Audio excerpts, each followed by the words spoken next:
Hello, I'm Dr. William Schlosser, Washington State University, School of the Environment. This is my classroom. Every day, we plug into the biggest powerhouse in this galaxy, the sun rises. Our sun is just a very, very big hydrogen bomb. Both uses hydrogen fusion to release energy. The sun is a million, billion, zillion, gazillion ton hydrogen explosive, whereas one of our anthropogenic hydrogen bombs has a few kilograms of hydrogen. Because of this, its blast lasts only a few minutes, but the sun blast lasts for about 10 billion years, out of which 5 billion have already passed away. It is the incidence of this powerhouse and our earthly proximity to it that we have photonic energy delivered here.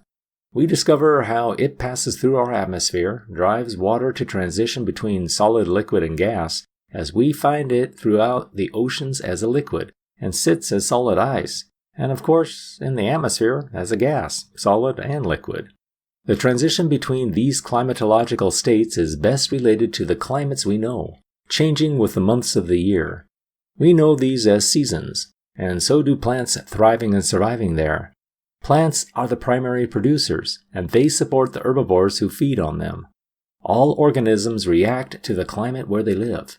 We may call it weather, but we really look for the climate to find the zones of preferred habitability. We will explore how sunlight delivers photonic energy through the atmosphere, how it initiates clouds, and the role clouds serve to filter sunlight energy. Reflect it, dissolve it, and capture some. Those captured photonic energy packets are held in cloud-borne moisture where persistent energy transfer is enacted. When it rains, energy pours. The sun's energy feeds plants which convert sunlight into energy used for growth.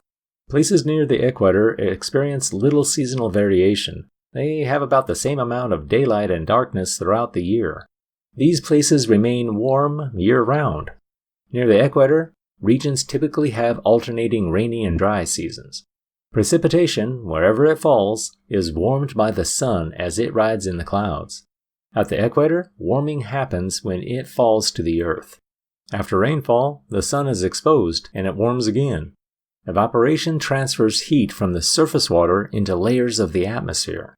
Polar regions experience seasonal temperature variation, although they are generally colder than other places on Earth.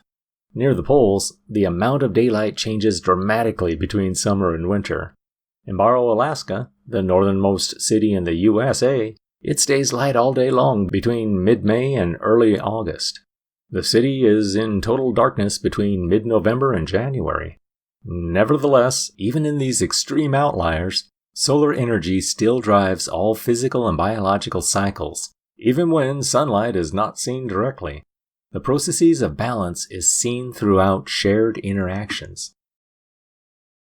Earth is not on a perpendicular orbit to the sun. This tilt makes latitude into an important measure. It gives meaning to how the sun rays hit the Earth. This demonstrates the uneven distribution of isolation occurring across the face of the Earth. Equatorial regions intercept the highest amount, while the poles receive the least. Why? It is because of the Earth's spherical shape. Towards the poles, while the Earth is tilted, the sun's rays are spread over a larger area and take a longer path through the atmosphere. Near the equator, the sun's rays strike the Earth's surface perpendicularly. Thus, they are concentrated into a smaller area than at the poles. I slid in a red star to show where Pullman is located, and you can see how the amount of solar radiation changes throughout the year. We know that we have seasons, especially the further we are from the equator. To get a clearer feel for the reasons for the seasons, I bring in the California Academy of Sciences to take us on a flight through the galaxy.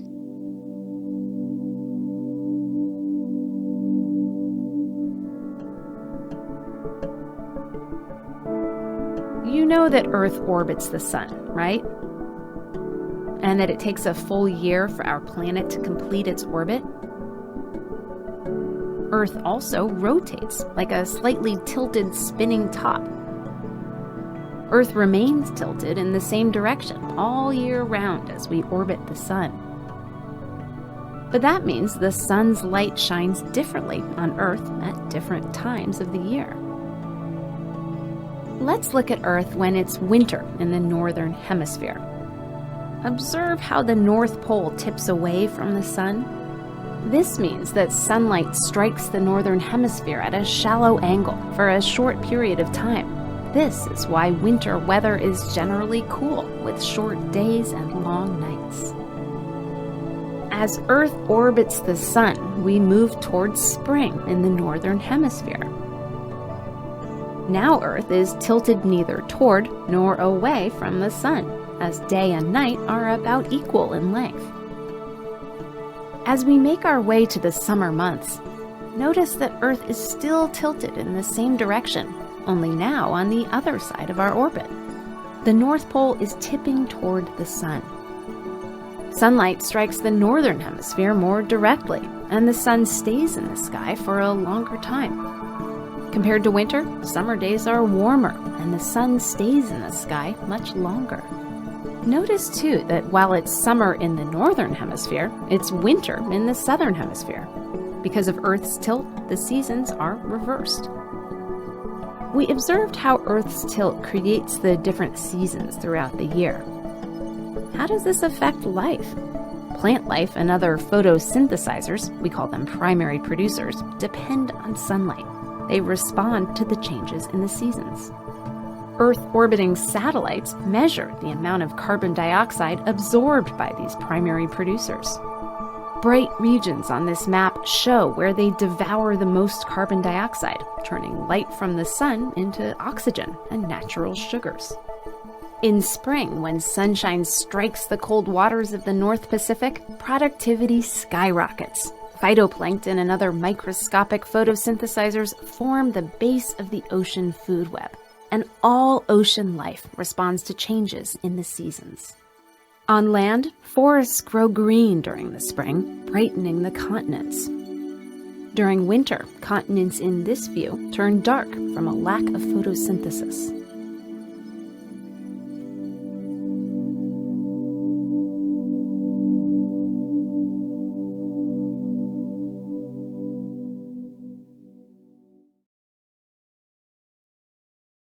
The atmosphere is the exosphere, thermosphere, mesosphere, stratosphere, and troposphere. While we have areas where these are found, there are no signposts telling us where the on-ramps are. These are stacked like soft mattresses that compress and expand in response to temperature and pressure.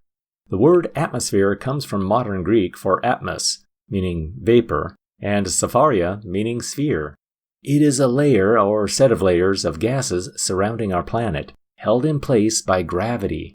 Earth's atmosphere is made up of nitrogen, oxygen, carbon dioxide, water vapor, and many other gases, as well as particles of liquids and solids. Earth's atmosphere makes conditions on Earth suitable for all living things.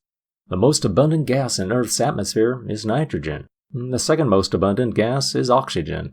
The amount of water vapor within the atmosphere is highly variable. Critically, the atmosphere is a filtering mecca that solar radiation needs to pass through. As it does, energy warms the gases it strikes, including water vapor. We know that water constricts and expands in response to temperature, and it does this in the troposphere. This is where clouds are made and barometric pressure changes. We are coming back to this image in a bit, looking closely at the division between the troposphere and stratosphere. The troposphere is where cloud action strikes.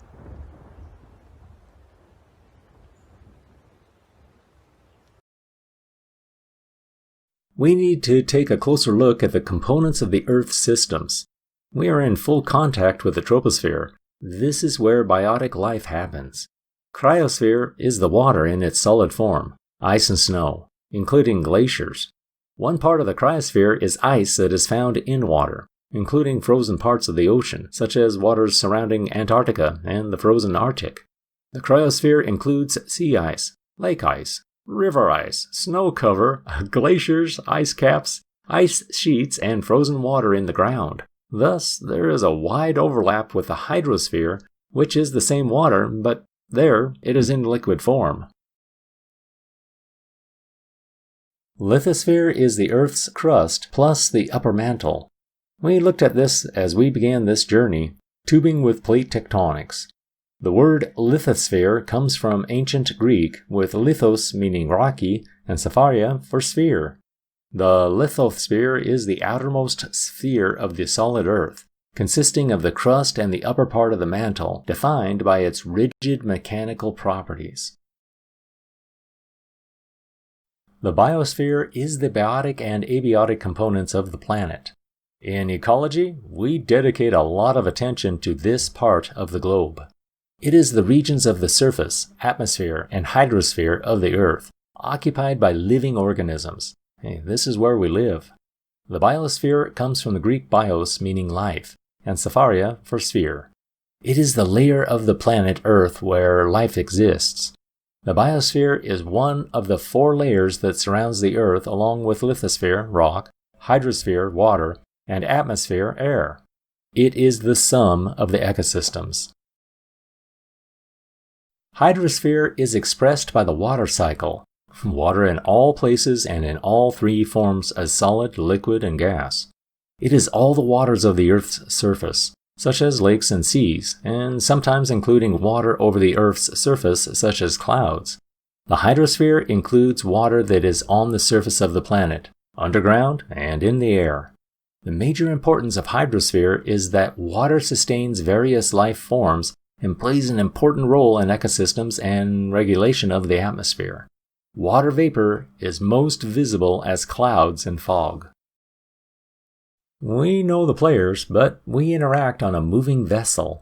Our planet spins. We saw that. But movement of attached and unattached players needs to be considered. The Coriolis effect is seen when a mass, moving in a rotating system, experiences a force acting perpendicular to the direction of motion and to the axis of rotation. On Earth, the effect tends to defect moving objects to the right, or easterly, in the northern hemisphere, and to the left, or westerly, in the southern. This is important in the formation of cyclonic weather systems. The atmosphere is not nailed to the planet. It is as simple as the ball thrown from the spinning sphere. The thrower is attached to the spinning base, like being fixed to the Earth, and the ball converts force energy into movement. From the perspective of the ball, its path is straight and true. But to us, fixed to the base, the ball and the weather systems divert to the left. This is the Coriolis effect. Earth's atmosphere responds much the same. Earth's atmospheric pressure is often determined by wind and weather patterns around the globe. Gravity exerts a pull on the planet's atmosphere, just as it keeps us tethered to its surface. This gravitational force causes the atmosphere to push against everything it surrounds, the pressure rising and falling as Earth turns. Atmospheric or air pressure is the force per unit of area exerted on Earth's surface by the weight of the air above. The force exerted by an air mass is created by molecules that make it up and their size, motion, and number present above. These factors are important because they determine the temperature and density of the air, and thus its pressure. The number of air molecules above a surface determines air pressure. As the number of molecules increases, they exert more pressure on the surface, and the total atmospheric pressure increases. By contrast, if the number of molecules decreases, so too does the air pressure. Winds blow across the Earth's surface throughout the atmosphere surrounding us. We know that the atmosphere is essential to life on Earth. The components of air, particularly oxygen and carbon dioxide, play a critical role in the chemistry of life. Another important aspect of air is atmospheric pressure. We live at the bottom of an ocean of air. Gravity pulls on this massive layer of gas, creating pressure. The pressure is greatest at the bottom. Earth's surface, the level where we live, has the highest amount of air pressure of all. Distinct zones of climatic conditions are expressed as a function of distance from the equator. We measure it as latitude. These zones are the product of several interacting factors. In the northern hemisphere, 3 large atmospheric cells of air circulate in the atmosphere. The circulating air within each atmospheric cell makes the characteristic winds that flow in the distinct patterns as illustrated by the black and red arrows in this diagram. The paths of circulation are driven by rotation of the Earth and the incoming energy from the Sun. This creates atmospheric pressure systems, which create pressure gradients along which the winds flow. It is this air circulation that helps transport energy and heat from the equator to the poles. Oftentimes, the difference between weather and climate is a measure of time. Weather is what conditions of the atmosphere are over a short period of time, and climate is how the atmosphere behaves over relatively long periods. It is a subjective measure of the environment. From this, we begin to understand what weather means. Weather is basically the way the atmosphere is behaving, mainly with respect to its effects upon life and human activities. The difference between weather and climate is that weather consists of the short-term changes in the atmosphere, minutes to days. Most people think of weather in terms of temperature, humidity, precipitation, cloudiness, brightness, visibility, wind, and the atmospheric pressures, as in high and low pressure. Those are a lot of considerations to pack into a 7-letter word. When we understand the meaning of weather, we open the door to grasping what climate means. In short, climate is the description of the long-term pattern of weather in a particular area. Some scientists define climate as the average weather for a particular region and time period, usually taken over 30 or more years in sequence. It's really an average pattern of weather for the region you are dealing with. As we pilot this ship, we need to tour the engine house. This takes us back to the sun. Solar energy is radiant light and heat that is anthropogenically harnessed using a range of ever-evolving technologies such as solar heating, photovoltaics, solar thermal energy, solar architecture, molten salt power plants, and artificial photosynthesis. You heard that one right. Photosynthesis. Plants did it first. Consider energy flow throughout this big blue marble to understand how some is intercepted by the hydrosphere, some by the lithosphere, and some in the atmosphere. Energy capture at each level impacts the relation and transfer to adjacent sinks. Their energy flow interactions create climate. This combination makes the clouds grow, heat, cool, and the winds blow. Differential energy absorption is the powerhouse of environmental activity.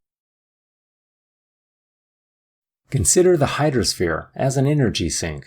The Earth's ocean cover about 71% of Earth's surface and contains 97% of Earth's water. Ocean-stored energies control weather and climate by dominating Earth's energy and water systems, by absorbing, storing, and moving energy and water. The ocean absorbs much of the solar radiation reaching the Earth, and because of the high heat capacity of water, they are the largest heat sinks on Earth. The ocean loses heat by evaporation. When this water vapor condenses and forms precipitation, latent heat is released into the atmosphere. This energy drives atmospheric circulation. Most precipitation that falls on land originally evaporated from the tropical ocean basins. The ocean dominates Earth's hydrological cycle. Oceans and oceanic life are major controllers of the amount of carbon dioxide in the atmosphere and the Earth's carbon cycle.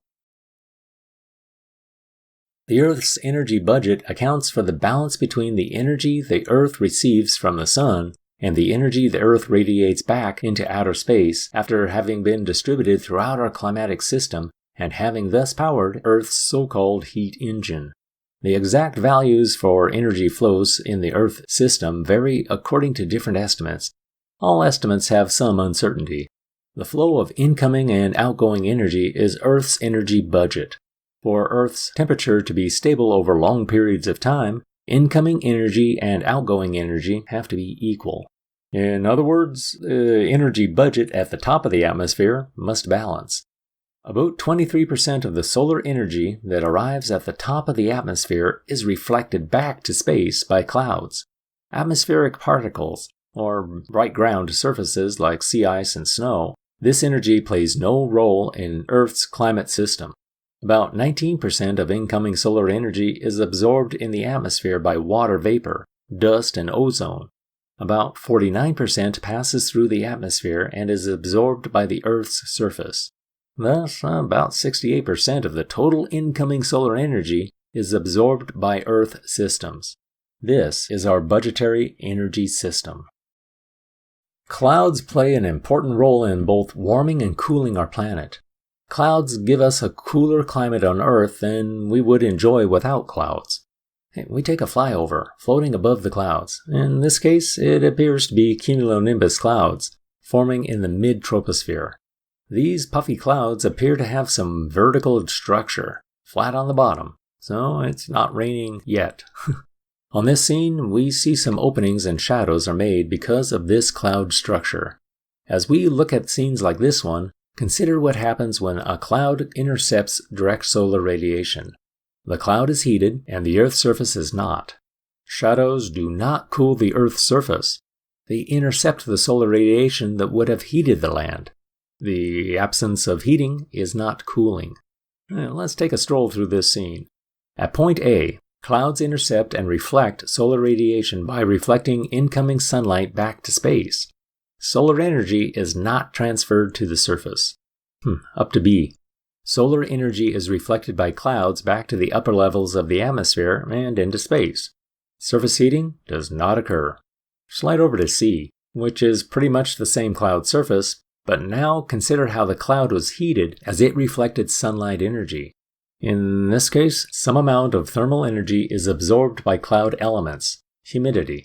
Re-radiation to space does not heat the surface. Now to the bottom side of this cloud at D. Precipitation warms atmosphere by release of heat as rain. This cools land surfaces by evaporation. Right in the middle, find E.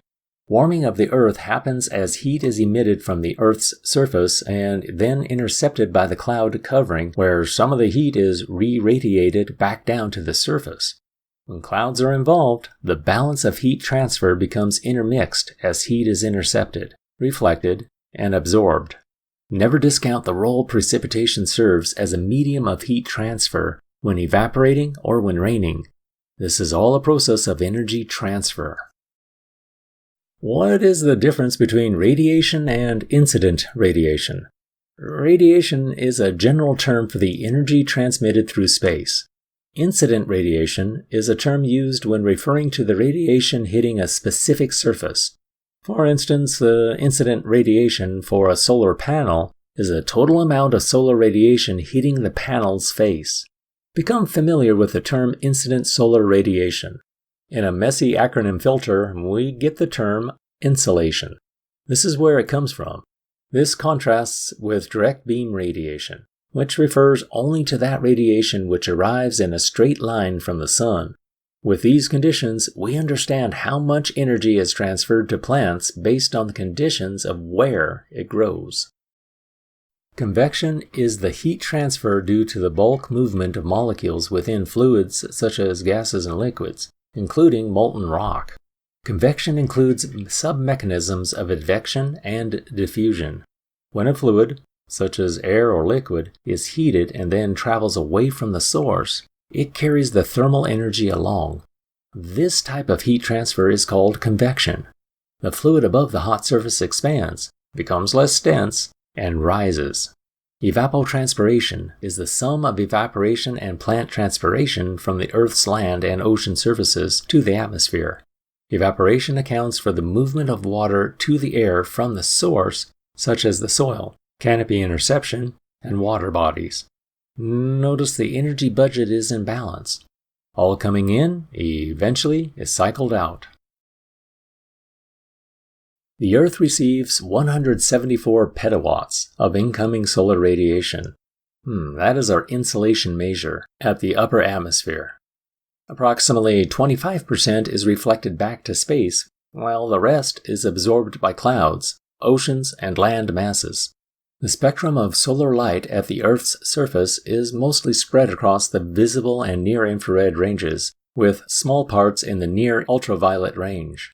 Evapotranspiration is the process by which water is transferred from land to the atmosphere by evaporation from soil and other surfaces. and by the transmission from plants. Evapotranspiration is an important process in the water cycle because it is responsible for 15% of the atmosphere's water vapor.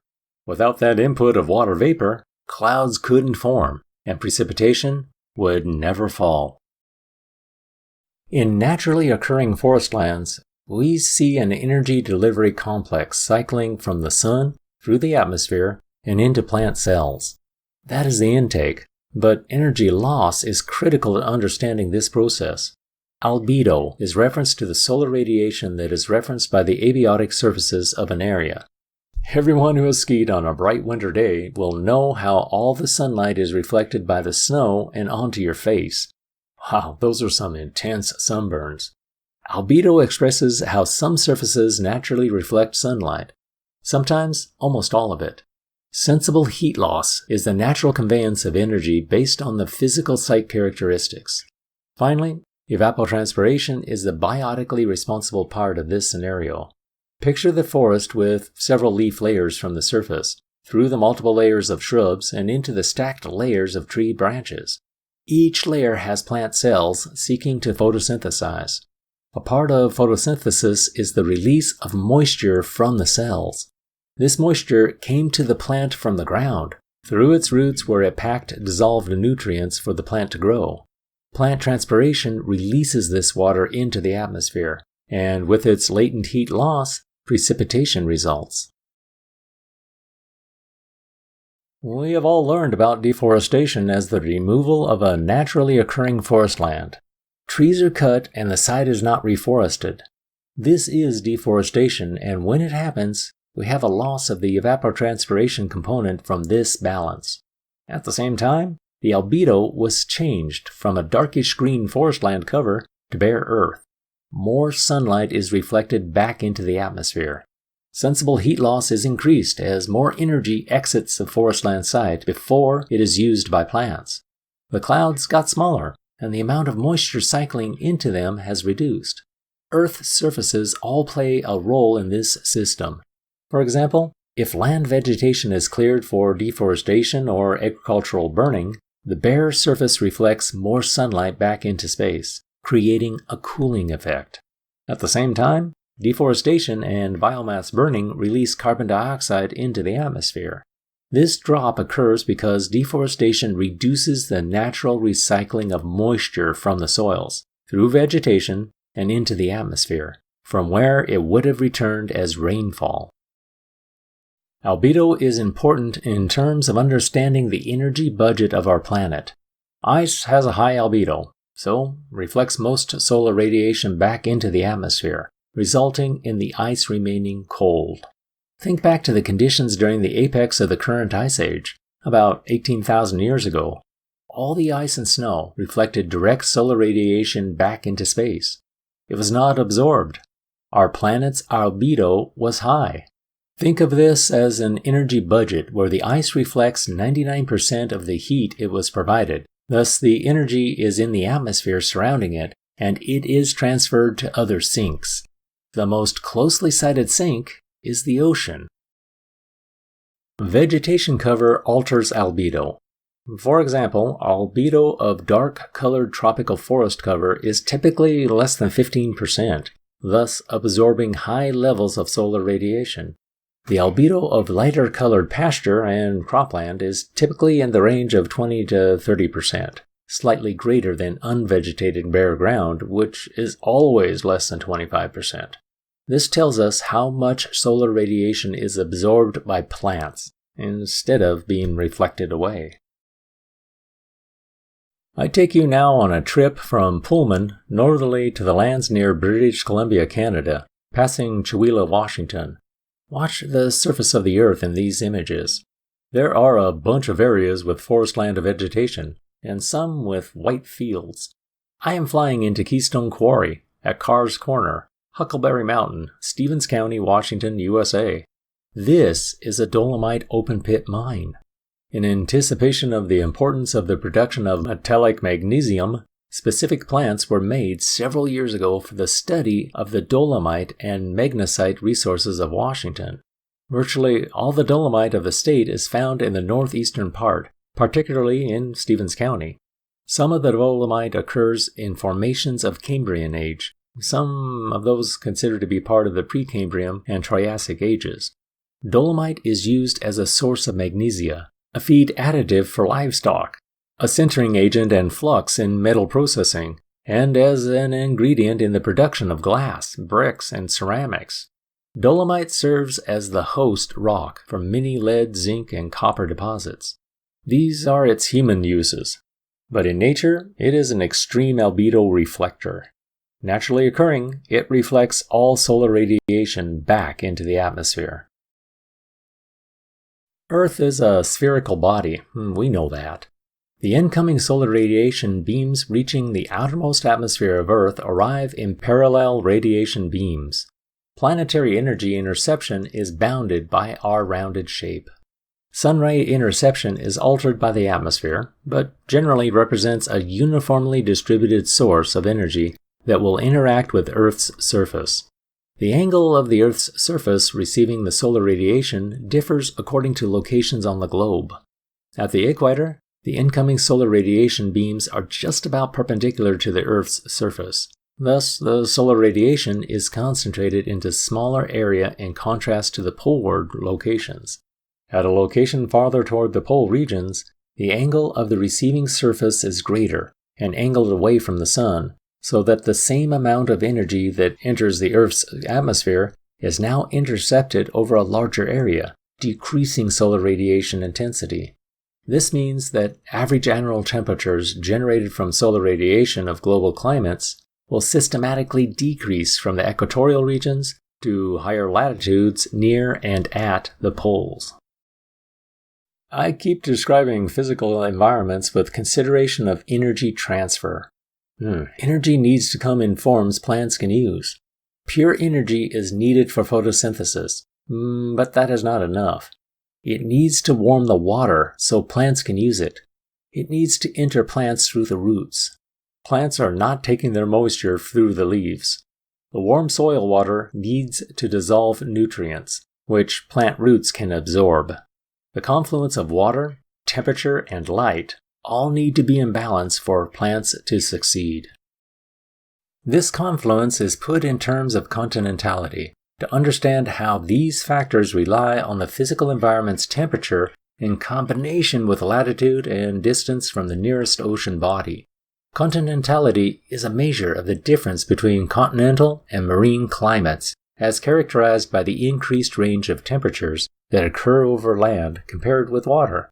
Oceans are large energy sinks, with weather initiating there and spreading into the continents. Pullman's location in terms of the distance to the Pacific Ocean is considered in terms of other factors about this particular place. We put place into context. You start to see locations to consider the importance of where each is located. It may be Alaska, located far to the north, surrounded by cold water oceans. It is North Dakota, in the middle of the continent, adjacent to the Canadian border. In these two simple examples, you can appreciate how different precipitation levels are. That is defined through continentality, latitude, weather systems, and temperatures. Slip to deserts in Arizona to compare with Nevada's ecosystems. These two sites are nearest neighbors on the map, but the ecosystems observed are strikingly different. Oftentimes, plants and animal community differences pivot on something of a deal breaker. It might be the difference in the weather patterns, geologic foundations, or even mountain ranges changing how cloud cover and precipitation is delivered. Or, in the case of the desert, how it's not delivered. Take this as representation of how this water cycle is broad and inclusive of water in all forms. Water is one of those necessities of life. It is critical to have water available at a temperature plants can use. Timing is one of the most critical aspects to this theme. Precipitation falling as snow, at -10 degrees, is not the same as rainfall coming at 60 degrees Fahrenheit or 15 degrees Celsius. Nutrients are dissolved in water first, then plant roots can take it in. We have discussed biomes and the structures we see to capture understanding about plant communities. Well, now I switch this into a discussion about macroclimates. This is the overall climate of a region, usually a large geographic area, like this one looking at all of North America. We do this to capture consistence at this broad level without stating anything about the plants that grow there. Macroclimate expresses specifics of the dominating climate systems. Look for Pullman on this scene. We are firmly seated in the marine-modified continental macroclimate. The name says a lot about this place on the planet. We use this to describe the terms of the climate faced by organisms living here. This description is broad, just as the macroclimate name implies. How do we use this? Think about climate as being what we expect, and the weather is what we get. We come back to this image showing troposphere and stratosphere. I told you we would come back to this. The dividing line between the troposphere and the stratosphere fluctuates. It is not a hard line. The troposphere is where clouds are born and is realized by changing temperatures between these two layers, generally found between 7 and 10 kilometers up. Clouds are the mechanism that filters direct solar radiation, accumulates and carries rain to all areas inland, and builds wind power with the volume of the humidity-rich clouds. I transitioned this part of the discussion to Dr. Mel Strong for about 15 minutes. Mel is a cat man. The partner he has on his desk is a real kitty. Mel's dedication to these topics is great. I learned more about clouds from Mel than I ever learned in wildfire boot camp training. Hey, Mel, take it away. Hey, how you doing? This is Mel Strong, and this lecture is on how to identify and name clouds. Now, we're not going to talk about the processes that actually form the clouds. That will be in a future lecture. But here what we're doing is we're learning a naming system that was developed by Luke Howard a couple hundred years ago. Luke Howard was a pharmacist, and he just really liked clouds, and he painted paintings of clouds. And then in 1802, he published a classification system, because up to that point there wasn't one. And his classification system isn't perfect, but it's still in use today, and his cloud names are still in use today. So that's what we're going to learn. In his system, you need to know two things to name a cloud. You need to know the cloud's shape, and you need to know the cloud's height above the ground. Now, as far as shape goes, all clouds in this system have to fall into one of three possible shapes: Cumuloform, Stratoform, and Cirriform. And I'll show you examples of these shapes in a minute. And then for height, we just have three categories of heights: low, middle, and high. And with those three shapes and those three heights, we come up with 10 different cloud names in this system. So first we're going to go through the shapes. And cumuloform shape clouds are also known as heap clouds. These are the clouds that are kind of puffy looking, or they might kind of look like cotton or cauliflower. And they might be wider than they are tall. They might be taller than they are wide. They might be just little tiny puffballs. They may be low, droopy clouds. But all of these have something in common, which is they all have this kind of puffy edge on them, right? So these are all cumuloform clouds. Now, the stratiform clouds are a lot more boring. And they're sometimes called the layered clouds. They're like these big blankets that cover the sky. And so you don't usually see a lot of features within these clouds. Maybe you can see the sun poking through, maybe not. But just think of like a big solid gray sky, and that's a stratiform cloud. You usually can't see the edges of these. Then cirriform are the clouds that are kind of wispy or curly or hairy. Sometimes they'll have little hooks on the end, sometimes not. Here's some that have little heads with little feathery trails leading off of them. These are pretty straight. So there's a lot of varieties in cirriform clouds. Now, we've talked about the three shapes. Let's talk about the three heights. And in order to understand this low, middle, high terminology, we have to explain a little bit how the atmosphere is structured. And so let's imagine that we've got a mountain range here, and we were, let's say, to launch a balloon up into the air above this mountain range. And on the balloon, we put a temperature sensor so it could tell us what the temperature is, which is what a weather balloon actually does. And so if we had a balloon and we let it launch, And we collected all this data as it climbs up into the atmosphere. And then we took all that data, let's just say it's collecting temperature data, and we made a plot, right?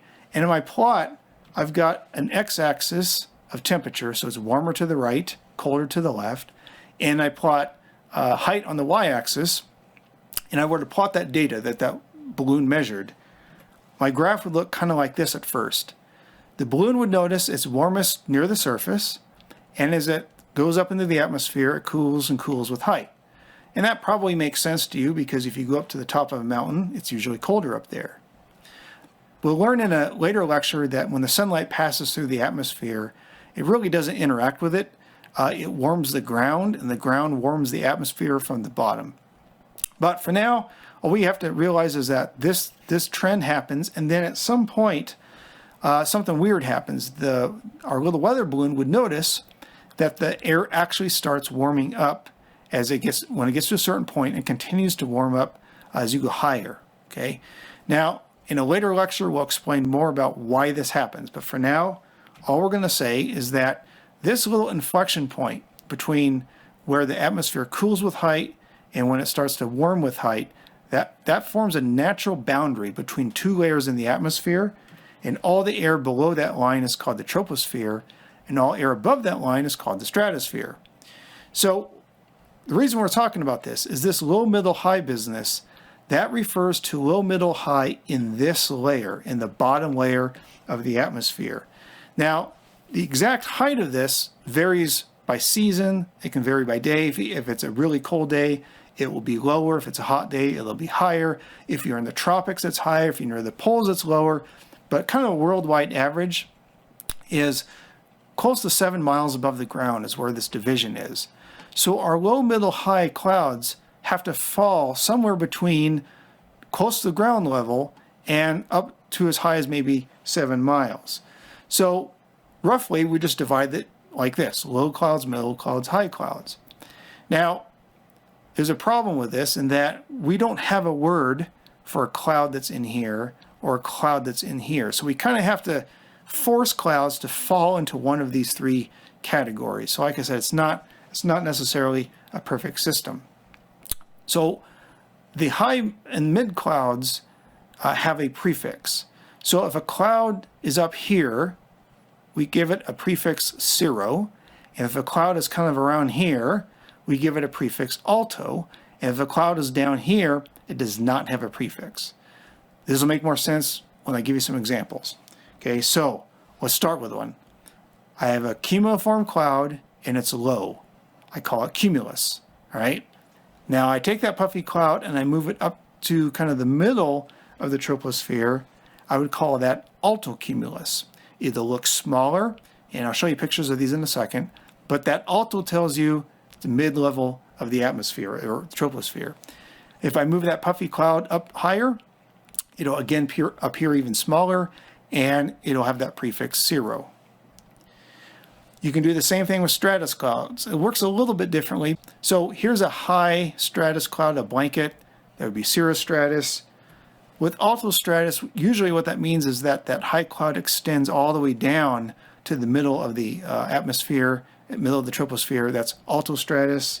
And if it extends down almost to the ground, doesn't have to touch it, but gets low, we'll call that stratus. So again, there's no prefix here.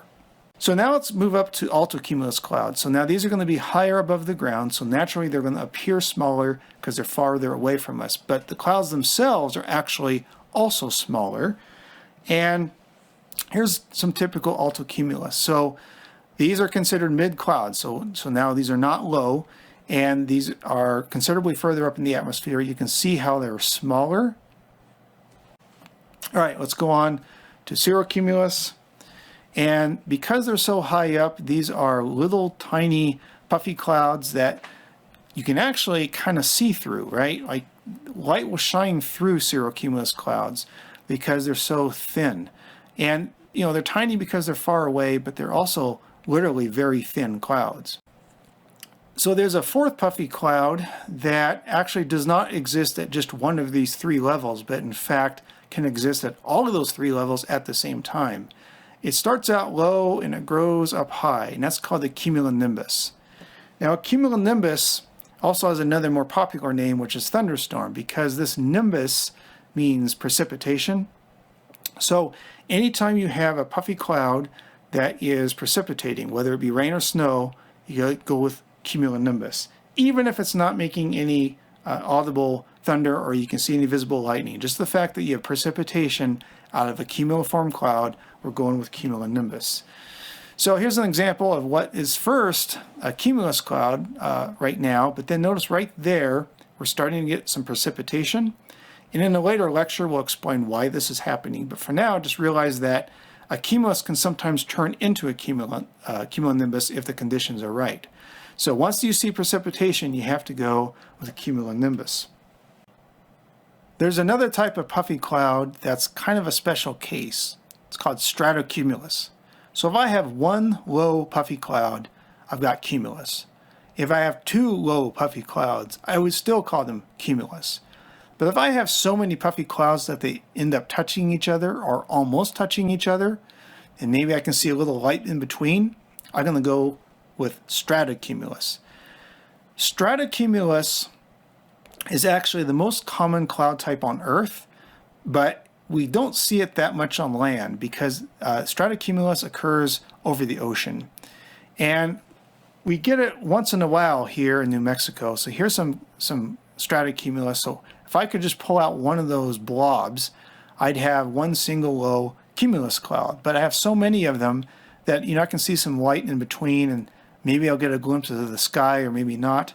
I'm going to call this stratocumulus.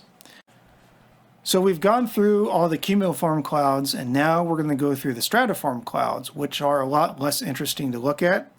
We're going to start with stratus, which is a low stratoform cloud. And the key to identifying stratus is that you cannot tell where the sun is. So it's a gray sky, and in this time lapse, the sun is actually right there, but you can't see it. So if you've got a gray sky and you can't point to the sun, then you've got stratus. Okay, so might be light gray, might be dark gray.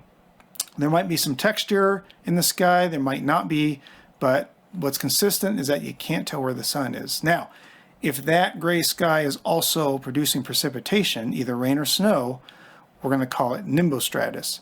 There's only two types of clouds that produce precipitation: cumulonimbus, which is the puffy one, and nimbostratus, which is the layered one. When we get to the top of the troposphere, we have a very thin layer of cloud that we call cirrostratus. And not only is this cloud very thin, but because it's so high up, it's actually very cold and it's entirely made of ice crystals.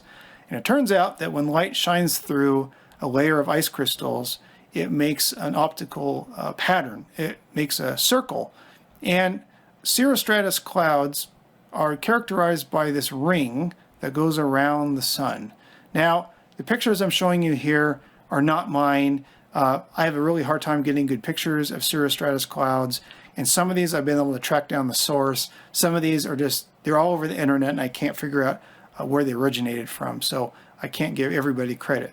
But key is that in a cirrostratus cloud, you might see the sun as a fuzzy ball, but the key is look for this ring. And that ring will sometimes have little rainbow colors in it. So this is probably the best one I have, where you can kind of see some color in there. Not only do you get a ring around the sun, but you can get a ring around the moon.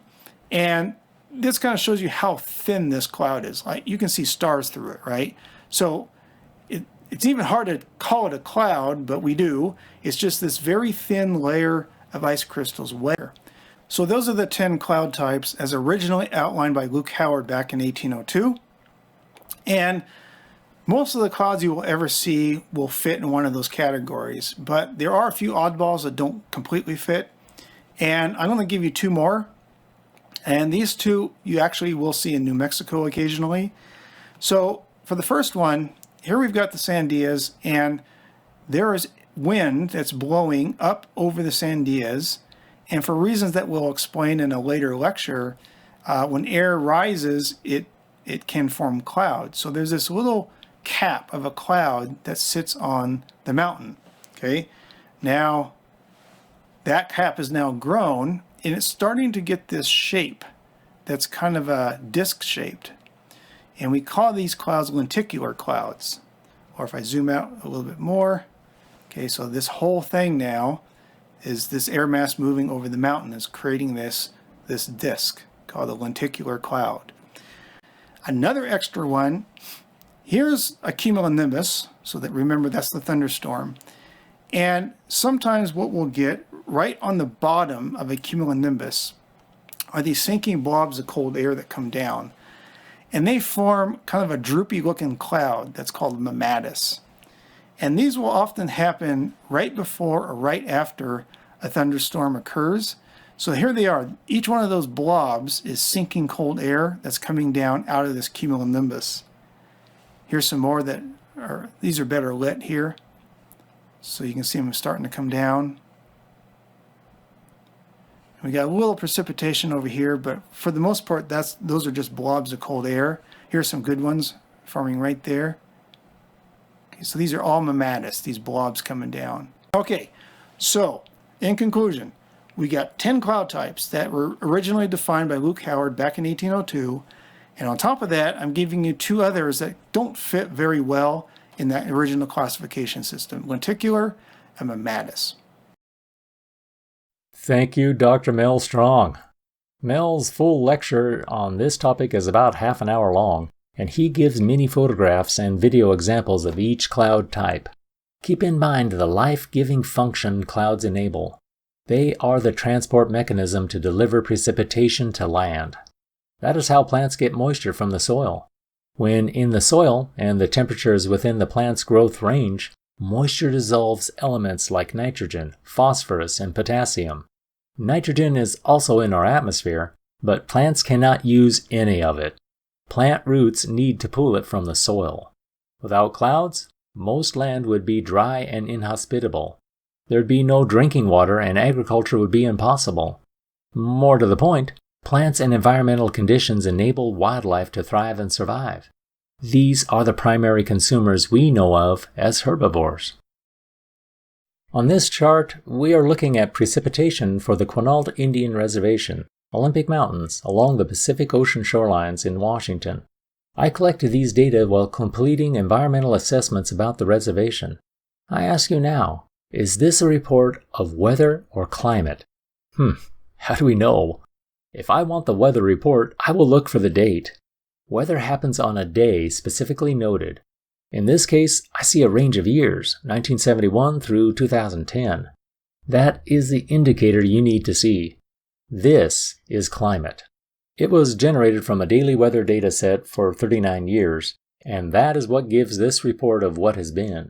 When scientists talk about climate, they're looking at averages of precipitation, temperature, humidity, sunshine, wind velocity, phenomena such as fog and frost. These are measures of weather that occur over long periods in a particular place.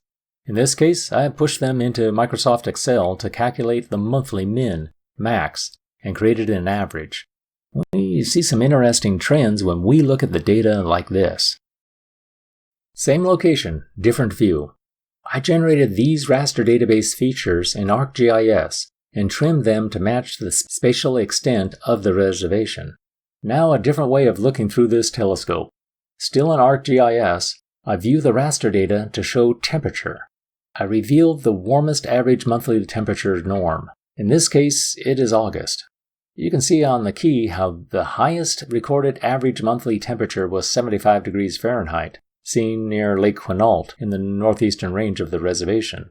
In this average of August temperatures, the lowest of this series was 62 degrees, and that was found along the Pacific Ocean shorelines. Because PRISM databases have a spatial component embedded in them, the predictive forces of the databases extend to the temporal foundation by spanning time through years, decades, and even to the level of a century. This is formidable expression of spatial and temporal data extended into the GIS platform.